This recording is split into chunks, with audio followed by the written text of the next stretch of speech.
Hello everyone. Hope last time's class was a bit tedious. Force on bends. We'll see a couple of problems more with more of complication, of course. But you put a bit of effort. It is easy to understand that way. It's not that difficult. Only three principles have to be applied. Especially this problem will go into the details. Those who have not understood earlier problems should understand, and then if there is any query while listening to the lecture, you can call me directly so that I'll try to explain. This is how the problem is. Determine force on reducing bend. So what is reducing? The diameter at inlet will be different, diameter at outlet will be reduced.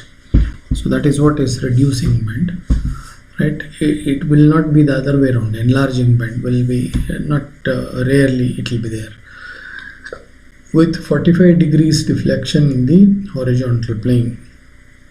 So this is an important part. Whatever bends that we are studying are already, we have solved a couple of problems. In those cases the bends are in horizontal plane, right? I don't think I'll be able to draw the figure. If there is a pipe which is coming like that, will maybe bend towards me, means towards the observer, or it goes into the plane of the paper, right? Slight bending would be there here, and then it looks exactly, I'm sorry, this way only in elevation, right, with the same diameter. But if you look exactly from the top view, the top view will be, this will be straight and this will be bent. So this comes like that and then it bends. So whatever figures that we are trying to draw are looking from the top, means this point generally we call it as point number 2, the entry point we call it as point number 1, the point number 1, the point number 2 are at the same elevation with respect to horizontal. They are in the horizontal plane, right? So all these are problems with horizontal plane bends. If the bend is in vertical plane, then the analysis will be slightly different. Of course, I have solved a problem or two in vertical planes also, but there will be additional term involved. All other things remain the same, right? So with this caution, let us read further. Diameters at inlet and outlet are 60 cm and 30 cm. The discharge rate is given 600 lps, liters per second, and pressure at inlet is 88.29 kilopascals. This is the data given. Now I have drawn the figure and analyzed a bit. I'll explain everything here. So point A and B, as in the sketch, they are in horizontal plane. So this view, whatever that you are seeing, is the top view. So this bend is in horizontal plane. So entry is at A, the exit is at B. The diameter at entry is given to be 60 centimeter, 0.6 meters.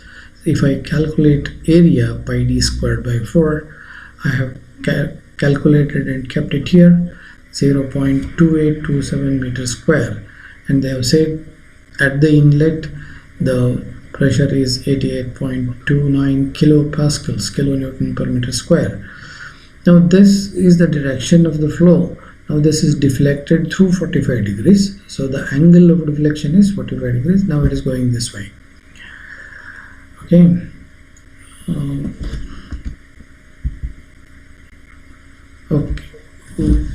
We'll be using this equation Q equal to A1 V1 A2 V2 so that we can calculate velocity at the inlet and also velocity at the outlet.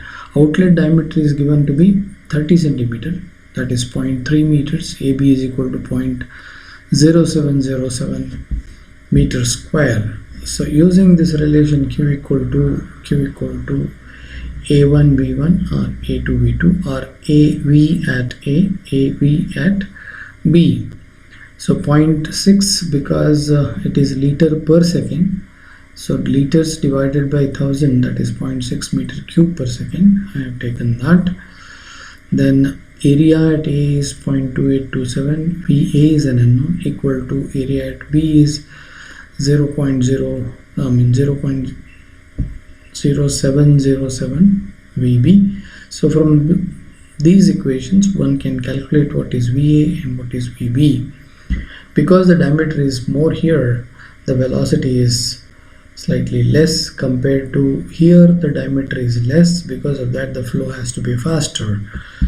So it will be 8.487. At point B the velocity is 8. Now you can see that it is entering, entry speed is less, very slowly, but when it goes faster. That's how the things are. Now anyway, this arrow shows the velocity. It is shown here at the point B or exit, 8.487. but when we apply the equation, you know that the equation is vectorial. Because of that we have to consider axis of reference. Now considering this itself as x-axis of reference, the velocity at A will be having a full value 2.122 meter per second, but here it will be resolved into two components with the 45 degrees. So 8.487 will give you 8.487 cos 45, that is almost 6 meter per second. So obviously the other one is also 6 because there is a 45 degrees. So we have applied continuity equation, the first principle of fluid mechanics, in the form of Q equal to A1 V1 equal to A2 V2. So we have found velocities. Now next we have the same figure here, but we have to apply now Bernoulli's principle, or principle of conservation of energy, and whatever suffix 1 is there, that you can replace with A, and then 2 is nothing but B. So PA is 88.29, gamma is to be seen what it is, V1 is anyway 2.122, Z1 is 0, Z2 is 0 because it is horizontal plane. P2 we have to find out, that is the point of observation. V2 is in x direction, V2 x in x direction is 6 meter per second, Z2 is 0, right? We'll see after substitution what happens. Now you can just see here by energy equation, total energy at A equal to total energy at B.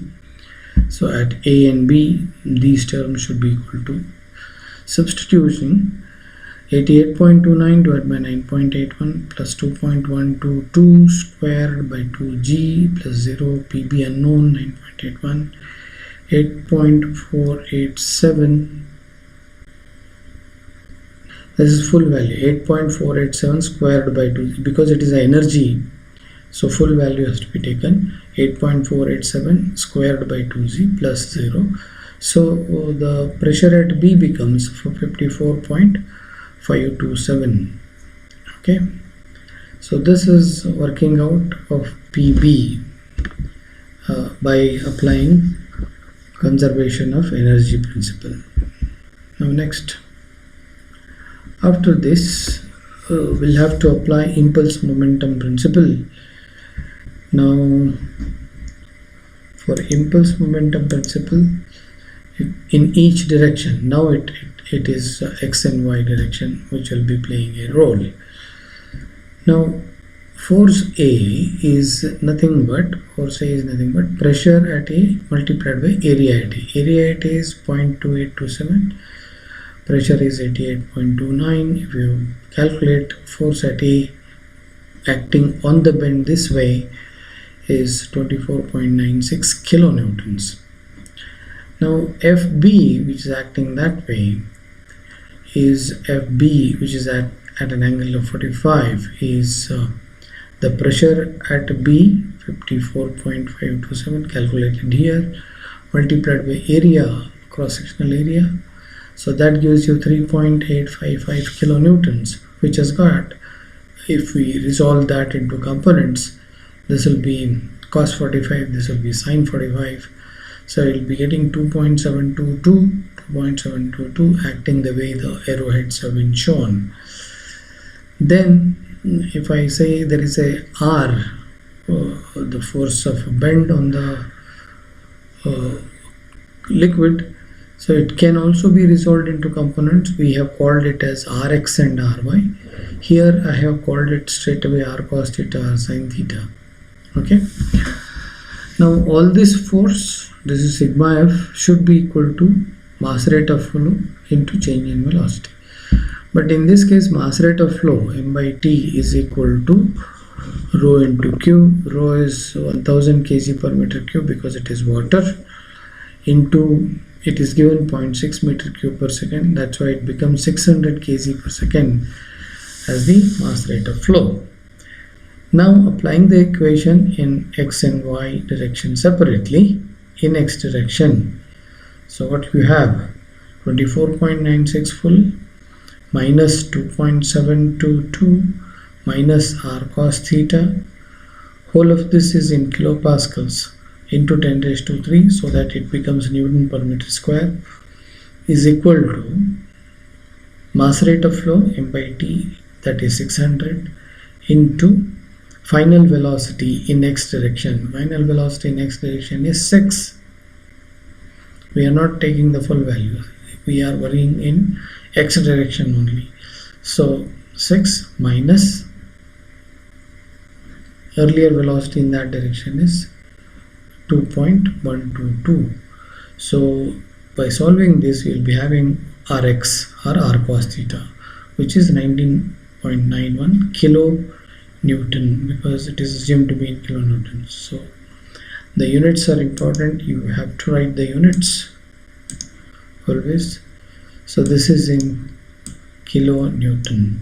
Okay, similarly, if we apply the equation in y direction, right, first is r sin theta minus 2.722, again converting that into newtons 10 raised to 3, equal to mass rate of flow is 600, into bracket in y direction, final velocity is this 6, but initially you don't have any vertical velocity, so that's why this is 0.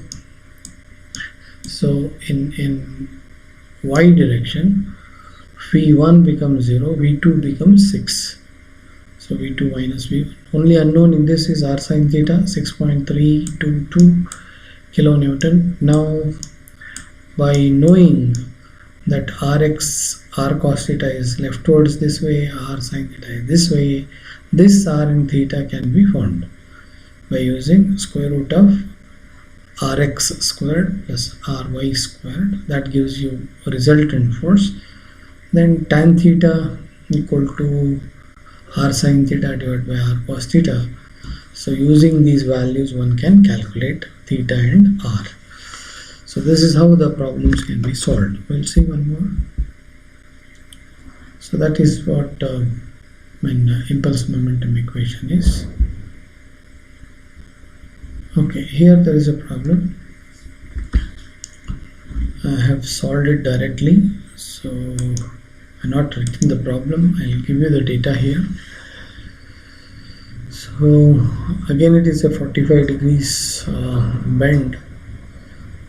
Here it is 3.5 meter per second. D is 0.3 meters. Here also it is 0.3 meters. Because of that, the velocities remain the same, VA and VB. Pressure at B is given in terms of head, pressure head, 20 meters I think they have given. Yeah, gamma H is equal to 20 meters.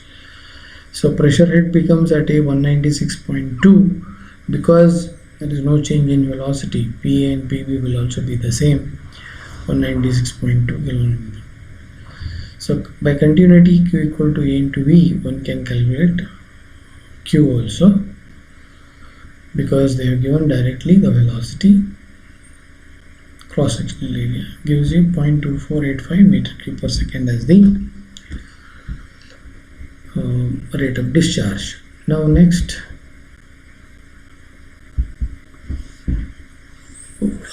this problem will solve by basic idea. Force is given by mass rate of flow into change in velocity. Okay. The same force diagram I have drawn. What are the forces? Equal to m by t into v minus u. Now what are the forces on this face? If you look at, there is an area, there is a pressure into area gives you 0.071 into 196.2, 13.93 kilonewtons is the force. This is F2, which is 3, the pressure is same, area is same, because of that it is 13.93 only, but we want the components in x and y 45 degrees, that's why it is cos here, sin there, 9.85. okay. Now the component of the force R, which is acting on the bend, is resolved into Rx and Ry. You can call it as Rx, Ry, or R cos theta or sin theta. Now in next direction, if I put the equation, just observe 13.93 is plus minus R cos theta minus 9.85 is equal to, what is this? Mass rate of flow. So M is 1000 into Q is, where is Q? Q is 0.2485. okay, this is in kilonewton, that's why there is a multiplier 10 raised to 3. Then final velocity, this is 3.5 in the direction of flow, so in x direction it will be 3.5 cos 45 minus initially it is 3.5 in x direction. So Rx comes out to be 4.335. Now if you put the equation in y direction, Ry, that is R sin theta, minus 9.85 is equal to mass rate of flow, that is 1000 into 0.2485 divided by 10 raised to 3, because it is a multiplier over here. Final velocity is 3.545. okay, 3 point sin 45, that is upward flow that way, minus 0. So you will be getting Ry or R sin theta as 10.465. Now clubbing this Rx and Ry, I can calculate R 11.327 kilonewtons and theta as 67.5 degrees. Okay.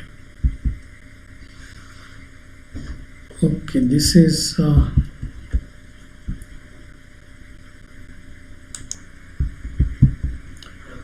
the problem in vertical plane. So as you are seeing the figure, the same way in vertical plane the bend is, this is elevational view, not top view.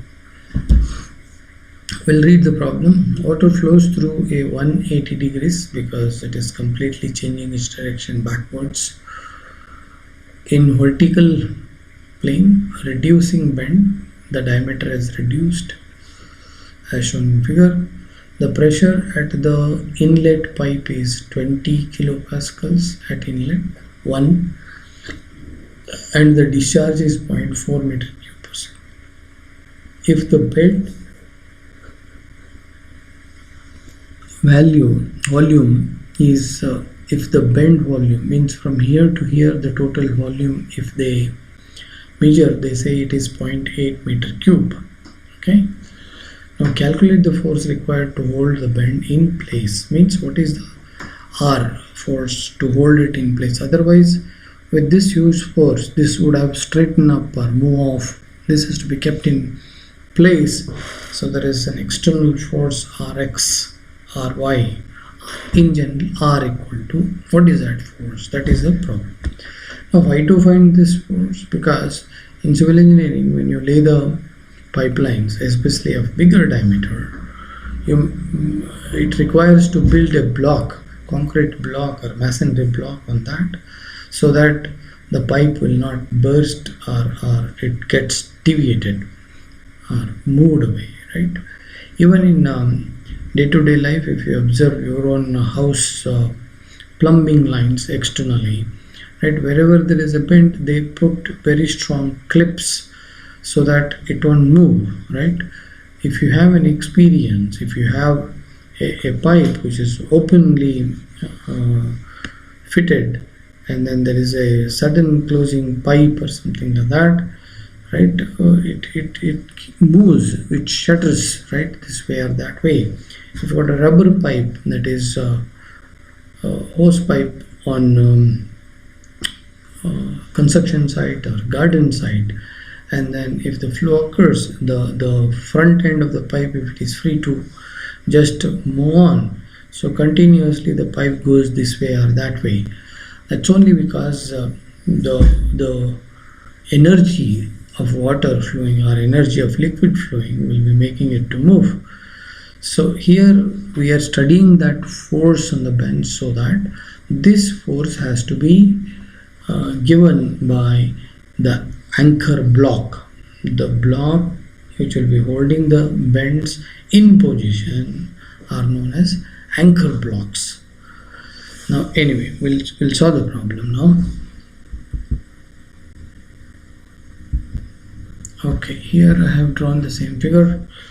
0.3 meters is the diameter, A1 becomes 0.070. Here diameter is 0.2, A2 becomes area, A2 becomes 0.0314. Okay, discharge rate is 0.4. Because of that I can write Q equal to A1 V1 A2 V2. So V1 V2 are calculated, V1 and V2. Water is flowing, the pressure at 1 is 20 kilopascals, it is given, Q is given, bend volume is given, right? If I consider this section, this much of volume will be there. Now what are the forces? If you look at on this face, there is a force this way, which is pressure is 20 pascals, 20 kilopascals multiplied by 0.070. So that comes out to be F1 equal to 1.414.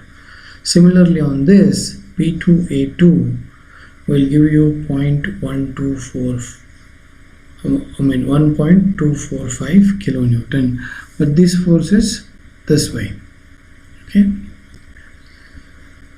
Okay, now in addition to all this, there is a weight of this liquid which is there in this.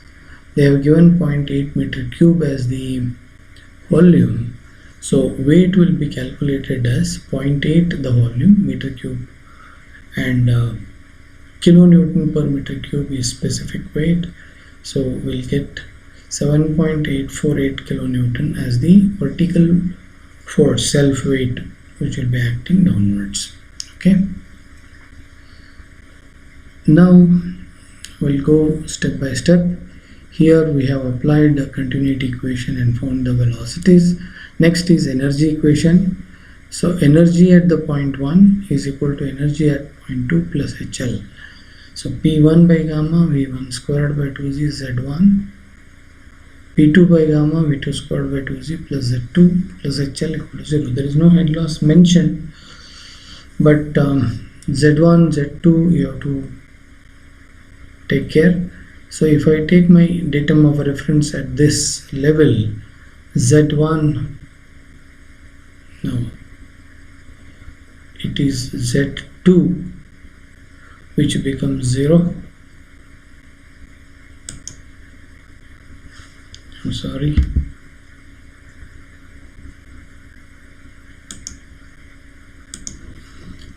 So this is 0.2, so this will be Z2 equal to 0. Z1 is you can just see here half the diameter 0.1.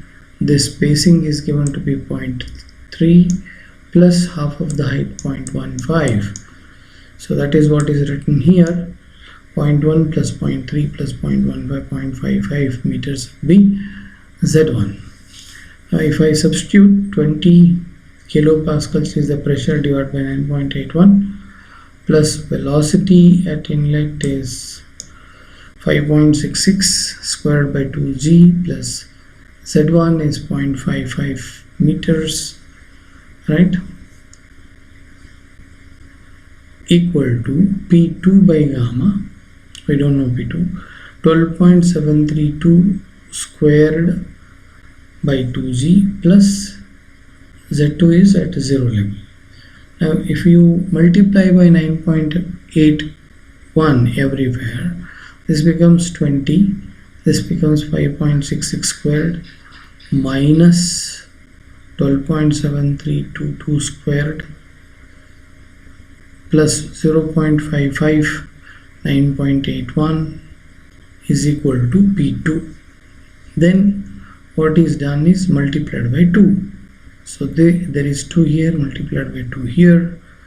Now there is a multiplier by 2 here. For this multiplication 2 will cancel this one. Because of that it becomes only 5.66 squared. Now with this, if we simplify for P2, the pressure at point 2, it is minus 39.6 kilopascals. Now the last one, what you have to do is we have to apply these two equations applied in x direction. So we got 1.414 minus this one 1.245 minus Rx equal to mass rate of flow, change in velocity. Velocity is minus 12.732 minus initial velocity minus 5.66 initial. So Rx can be calculated as 7.526. In y direction, what you have is Ry, external force, minus self weight 7.848 kilonewtons is equal to, this is mass rate of flow as seen here, multiplied by no change in velocity. Because of that Ry becomes 7.848 kilonewtons. Now once you know Rx and Ry, it's easy to find out R, square root of Rx squared plus Ry squared, which gives you 10.873 kilonewton as R, and its angle becomes 133.8, right, not 46.2. okay, when you work out like this, what you get is this alpha 46.2. Now we have to convert that to this, that is 180 minus 46.2, that gives you 133.8. okay, that is the problem on vertical plane. Thank you. We'll stop here.